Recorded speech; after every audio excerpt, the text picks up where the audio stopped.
BNP ও অন্যান্য রাজনৈতিক দল কোনো সময়ই মাননীয় প্রধান উপদেষ্টার পদত্যাগ চায়নি, এখনও চায় না। গত 24শে মে 2025 তারিখ সন্ধ্যা 7:30টায় অন্তর্বর্তীকালীন সরকারের প্রধান উপদেষ্টার আহ্বানে বাংলাদেশ জাতীয়তাবাদী দল বিএনপি একটি প্রতিনিধি দল সাক্ষাৎ করে। একই দিনে আরও 2টি দল প্রধান উপদেষ্টার সাথে সাক্ষাৎ করে। তৎপরিবর্তিতে আমরা আপনাদের সামনে আমাদের তাৎক্ষণিক প্রতিক্রিয়া ব্যক্ত করেছি। পরের দিন আরও 20টি রাজনৈতিক দলের সঙ্গে তিনি সাক্ষাৎ করেছেন।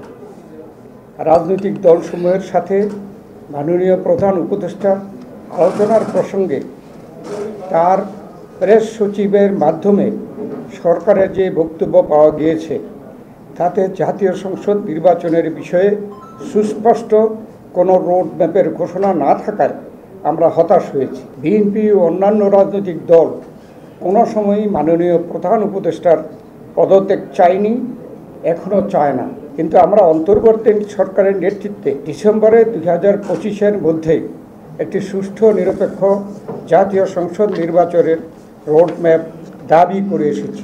যেহেতু সংস্কার একটি চলমান প্রক্রিয়া, তাই সংস্কার ও নির্বাচনের প্রক্রিয়া দুটোই একই সাথে চলতে পারে।